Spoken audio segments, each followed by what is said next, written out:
Avant de vous parler de la tendance astrologique de cette semaine, je vais vous parler de Mars. Mars est la quatrième planète de notre système solaire par ordre croissant de la distance au Soleil.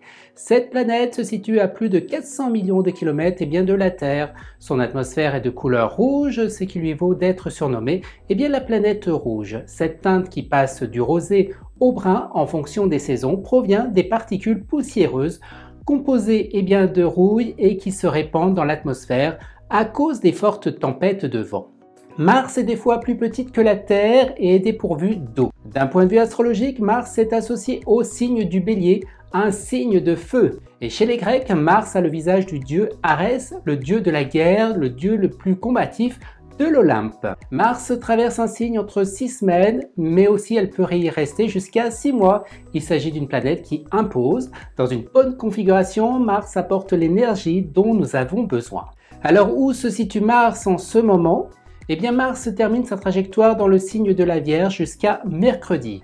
Mars va encore profiter à la Vierge, au Taureau, au Capricorne, au Cancer et au Scorpion. Dès jeudi, Mars rejoint Mercure dans le signe de la Balance. Cette configuration apporte une intellectualisation avec une aisance mentale. Les actes sont plus réfléchis, parfois pouvant être hésitants. Alors, à qui profitera Mars et Mercure dès jeudi ?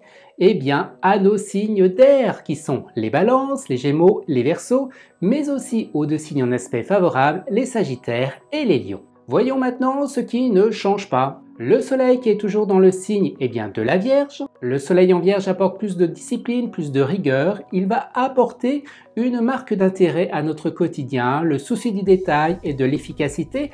On dispose d'un esprit plus analytique, pragmatique et pratique. Alors à qui va profiter ce Soleil ? À nos signes de terre qui sont la Vierge, le Taureau et le Capricorne, mais aussi à nos deux signes en aspect favorable, le Cancer et le Scorpion.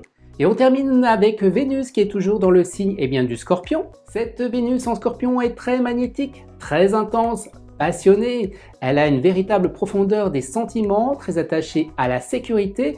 C'est probablement la Vénus la plus possessive du zodiaque. Son amour est très puissant, il se dégage d'elle une certaine soif de domination affective. Vénus est très sensuelle et sexuelle dans son comportement. Alors, à qui profitera Vénus cette semaine ? Nos signes d'eau qui sont le Scorpion, les Poissons et le Cancer, mais au-dessus en aspect favorable, le Capricorne et la Vierge.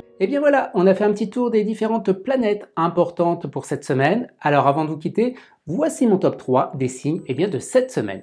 En troisième position, le Scorpion. Deuxième position, la Vierge. Et la première position est pour le signe de la Balance. Si vous souhaitez en savoir plus sur votre tendance astrologique de cette semaine, selon votre signe, vous pouvez retrouver mes prévisions astrologiques directement sur mon site internet et sur mon Instagram.